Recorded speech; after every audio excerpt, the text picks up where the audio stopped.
"What's going on here?" came the cold, drawling voice of Draco Malfoy. Harry started stuffing everything feverishly into his ripped bag, desperate to get away before Malfoy could hear his musical valentine. "What's all this commotion?" said another familiar face as Percy Weasley arrived. Losing his head, Harry tried to make a run for it, but the dwarf seized him around the knees and brought him crashing to the floor. "Right," he said, sitting on Harry's ankles.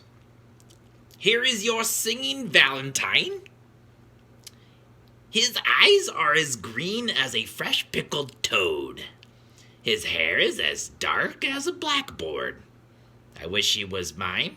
He's really divine. The hero who conquered the Dark Lord."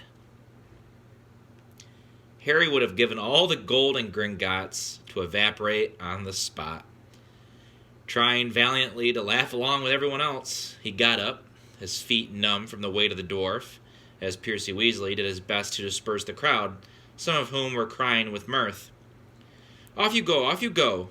The bell rang 5 minutes ago. Off to class now," he said, shooing some of the younger students away. "And you, Malfoy." Harry, glancing over, saw Malfoy stoop and snatch up something. Leering, he showed it to Crabbe and Goyle, and Harry realized that he'd got Riddle's diary. "Give that back," said Harry quietly. "Wonder what Potter's been writing in this," said Malfoy, who obviously hadn't noticed the year on the cover and thought he had Harry's own diary. A hush fell over the onlookers. Ginny was staring from the diary to Harry, looking terrified. "Hand it over, Malfoy," said Percy sternly. "When I've had a look," said Malfoy, waving the diary tauntingly at Harry. Percy said, "As a school prefect," but Harry had lost his temper. He pulled out his wand and shouted, "Expelliarmus!" And just as Snape had disarmed Lockhart, so Malfoy found the diary shooting out of his hand into the air. Ron, grinning broadly, caught it. "Harry!" said Percy loudly. "No magic in the corridors. I'll have to report this, you know." But Harry didn't care. He was one up on Malfoy, and that was worth 5 points from Gryffindor any day. Malfoy was looking furious, and as Ginny passed him to enter her classroom, he yelled spitefully after her. "I don't think Potter liked your Valentine much." Ginny covered her face with her hands and ran into class. Snarling, Ron pulled out his wand, too, but Harry pulled him away. Ron didn't need to spend the whole of Charms belching slugs. It wasn't until they had reached Professor Flitwick's class that Harry noticed something rather odd about Riddle's diary. All his other books were drenched in scarlet gray. The diary, however, was as clean as it had been before the ink bottle had smashed all over it. He tried to point this out to Ron, but Ron was having trouble with his wand again. Large purple bubbles were blossoming out of the end, and he wasn't much interested in anything else. Harry went to bed before anyone else in his dormitory that night. This was partly because he didn't think he could stand Fred and George singing. "His eyes are as green as a fresh pickled toad," one more time, and partly because he wanted to examine Riddle's diary again, and knew that Ron thought he was wasting his time. Harry sat on his four-poster and flicked through the blank pages, not one of which had a trace of scarlet ink on it. Then he pulled a new bottle out of his bedside cabinet, dipped his quill into it, and dropped a blot onto the first page of the diary. The ink shone brightly on the paper for a second, and then, as though it was being sucked into the page, vanished. Excited, Harry loaded up his quill a second time and wrote, "My name is Harry Potter." The words shone momentarily on the page, and they too sank without trace. Then at last something happened. Oozing back out of the page, in his very own ink, came words Harry had never written. "Hello, Harry Potter. My name is Tom Riddle. How did you come by my diary?" These words too faded away, but not before Harry had started to scribble back. "Someone tried to flush it down a toilet." He waited eagerly for Riddle's reply. "Lucky that I recorded my memories in some more lasting way than ink. But I always knew that there would be those who would not want this diary read." What do you mean? Harry scrawled, blotting the page in his excitement. I mean that this diary holds memories of terrible things. Things that were covered up. Things that happened at Hogwarts School of Witchcraft and Wizardry. That's where I am now, Harry wrote quickly. I'm at Hogwarts, and horrible stuff's been happening. Do you know anything about the Chamber of Secrets? His heart was hammering. Riddle's reply came quickly, his writing becoming untidier as though he was hurrying to tell all he knew. Of course I know about the Chamber of Secrets. In my day, they told us it was a legend, that it did not exist. But this was a lie. In my 5th year, the chamber was opened and the monster attacked several students, finally killing one. I caught the person who'd opened the chamber, and he was expelled. But the headmaster, Professor Dippet, ashamed that such a thing had happened at Hogwarts, forbade me to tell the truth. A story was given out that the girl had died in a freak accident. They gave me a nice, shiny, engraved trophy for my trouble, and warned me to keep my mouth shut. But I knew it could happen again. The monster lived on, and the one who had the power to release it was not imprisoned. Harry nearly upset his ink bottle in his hurry to write back. It's happening again now. There have been 3 attacks, and no one seems to know who's behind them. Who was it last time? I can show you if you like, came Riddle's reply. You don't have to take my word for it. I can take you inside my memory of the night when I caught him. Harry hesitated, his quill suspended over the diary. What did Riddle mean? How could he be taken inside somebody else's memory? He glanced nervously at the door to the dormitory, which was growing dark. When he looked back at the diary, he saw fresh words forming. Let me show you. Harry paused for a fraction of a second and then wrote 2 letters. Okay. The pages of the diary began to blow as though caught in a high wind, stopping halfway through the month of June, mouth hanging open. Harry saw that the little square for June 13th seemed to have turned into a minuscule television screen. His hands trembling slightly, he raised the book to press his eye against the little window. Before he knew what was happening, he was tilting forward. The window was widening. He felt his body leave his bed, and he was pitched head first through the opening in the page into a whirl of color and shadow. He felt his feet hit solid ground and stood shaking as the blurred shapes around him came suddenly into focus. He knew immediately where he was. This circular room with the sleeping portraits was Dumbledore's office, but it wasn't Dumbledore who was sitting behind the desk.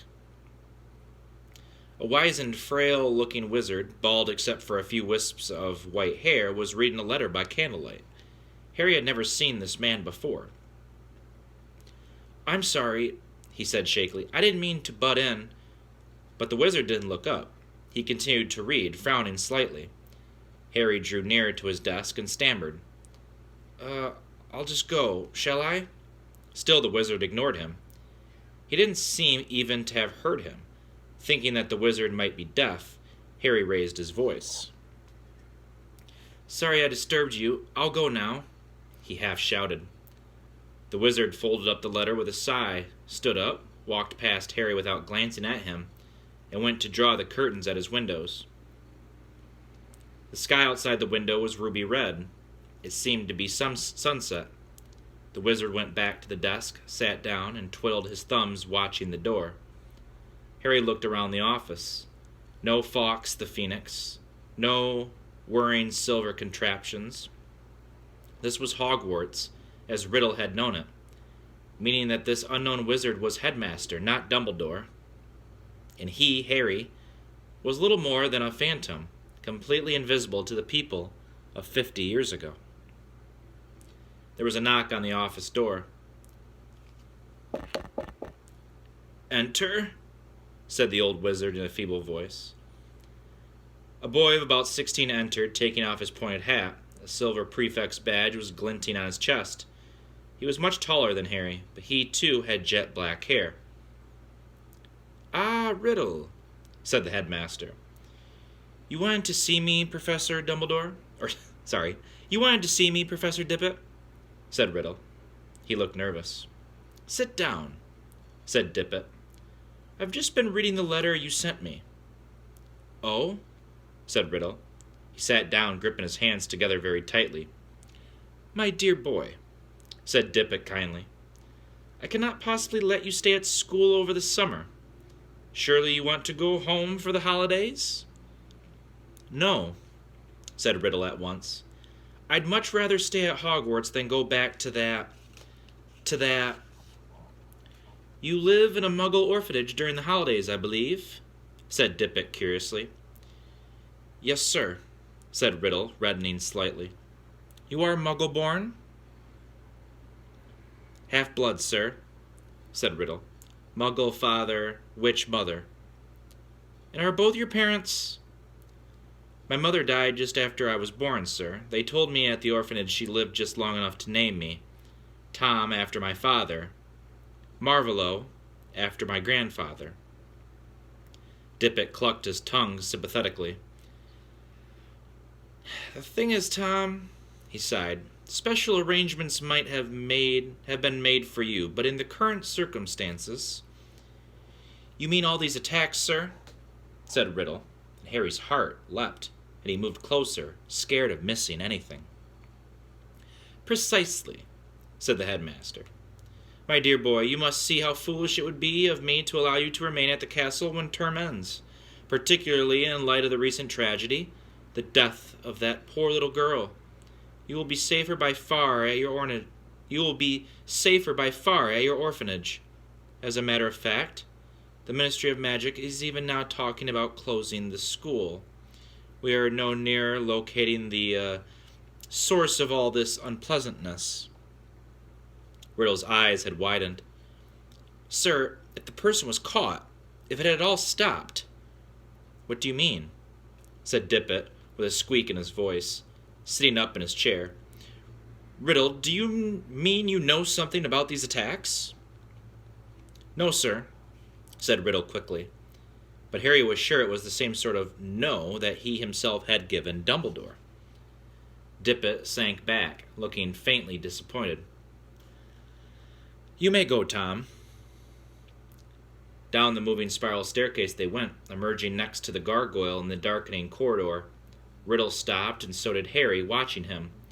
Harry could tell that Riddle was doing some serious thinking. He was biting his lip, his forehead furrowed.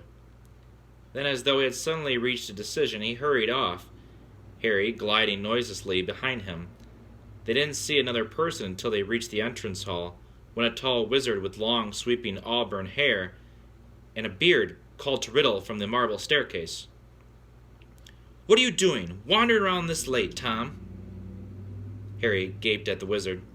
He was none other than the 50 years younger Dumbledore.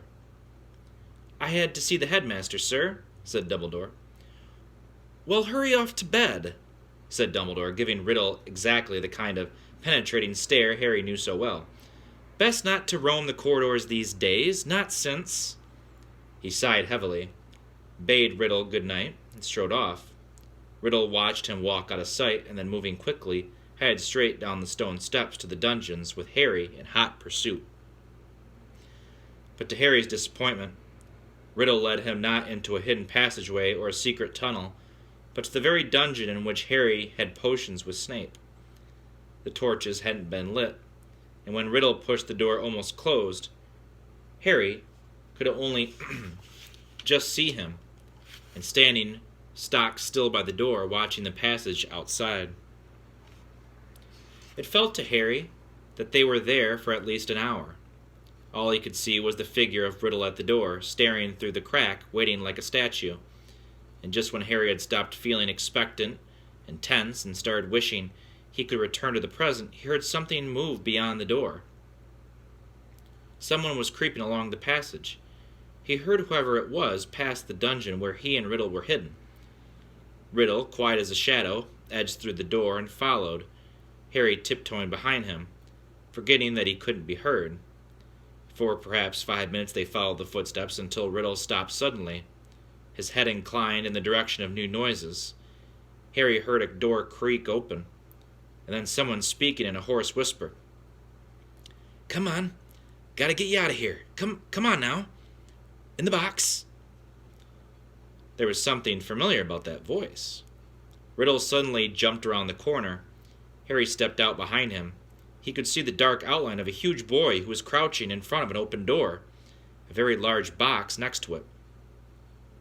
"Evening, Rubeus," said Riddle sharply.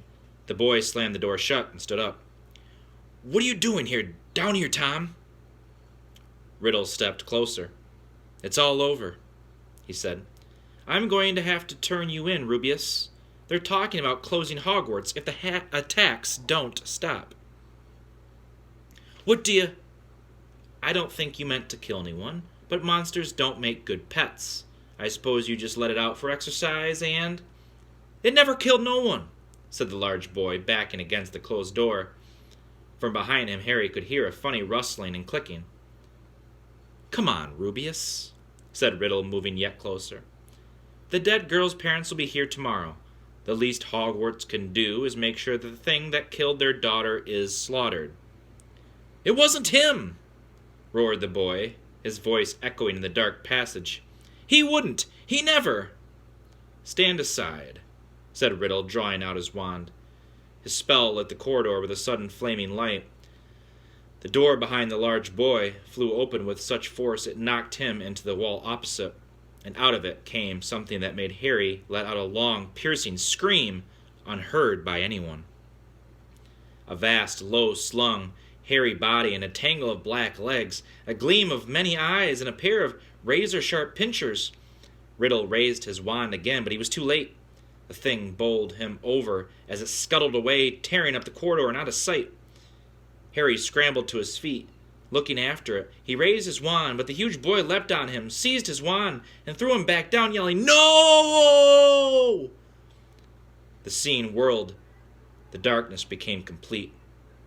Harry felt himself falling, and with a crash he landed spread-eagled on his four-poster in the Gryffindor dormitory, Riddle's diary lying open on his stomach. Before he had had time to regain his breath, the dormitory door opened, and Ron came in. "There you are," he said. Harry sat up. He was sweating and shaking. "What's up?" said Ron, looking at him with concern. "It was Hagrid, Ron. Hagrid opened the Chamber of Secrets 50 years ago."